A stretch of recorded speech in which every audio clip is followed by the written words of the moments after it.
Hi, my name is Gerhard Schwant and welcome to Selling Power TV. Today we have the pleasure of meeting with Jeff Seeley. He's CEO and owner of Karoo International. Welcome, Jeff. Gerhard, it's great to be here. Thank you for having me.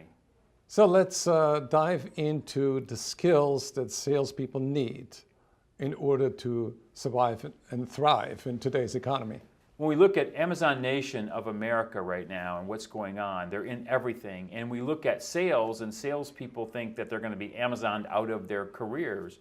And frankly, if they don't change what they're doing, they're going to be, because what benefit do they bring?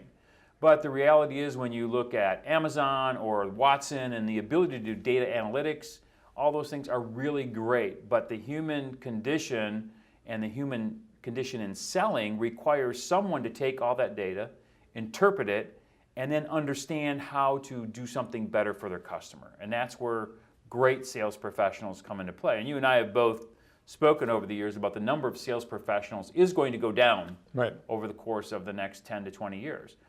But I would contend the pay is going to go up dramatically. The requirements and the demand for people who really do these things very differently, our true business advisors, business professionals, is going to go through the roof. Could you narrow it down for me to the three most fundamental skills that salespeople need to master today? Yeah, absolutely. The first one is collaboration inside their organizations. Every one of their organizations has fewer and fewer people doing more things. And when you look at the expertise that any sales professional has inside of their organization, it's much better than their customers. So whether they're in lighting or they're in product or software, they know more about that product, the use of that product, and the capabilities of that product than anyone in their customer. And their job is to collaborate the resources of your customer, the resources of their organization, and bring that to the best opportunity for their customers.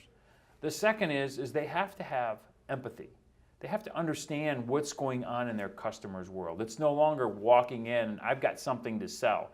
It used to be the joke, it's almost like somebody walks into a thing and says, you guys don't need any toilet paper in here, do you? Nope, okay, we're out of here.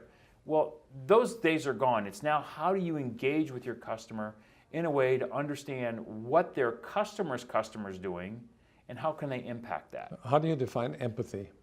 To me, it's truly understanding the situation that not only your customer's in, but also the customer's customer. So who are they trying to sell to, whether it's a consumer or business or a medical product? What are they trying to accomplish when they're out there?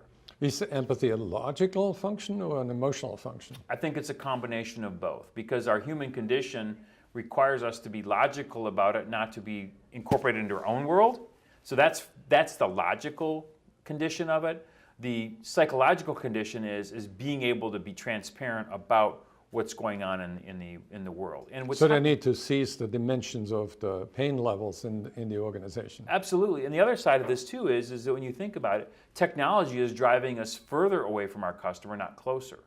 And so the technology is a burden or anchor that's kind of keeping salespeople back, that they need to use that technology in a way that is more helpful to their customer versus just a reporting methodology or a scorekeeping methodology.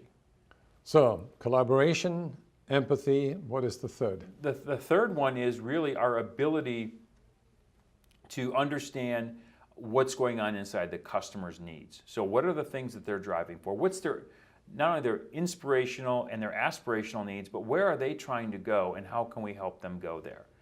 We have a client who's very interested in branding, and when you think about, as an example, Lowe's and Home Depot, two excellent examples of two very different approaches. Lowe's primary customer are females. Home Depot's primary customer is construction people. If you're a female driving into Lowe's, what do you think the most important thing you see is when you walk into Lowe's or drive into Lowe's? What does the parking lot lighting look like?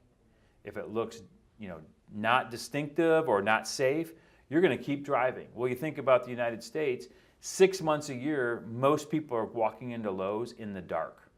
So our client is all about, how do you brand that look to make it feel safe, secure, inviting to a female when walking into Lowe's, as opposed to how do you efficiently and energy-wise make it work for lighting a parking lot. So what you're really talking about is the experience, the overall experience in that selling From the environment. beginning to end, and, Right, and how right. you impact that as a product, service, or as an organization. Awesome. Well, we're going to continue our conversation with Jeff Seeley tomorrow, where we take a little bit of a deeper dive into what salespeople really need to know to be more successful today.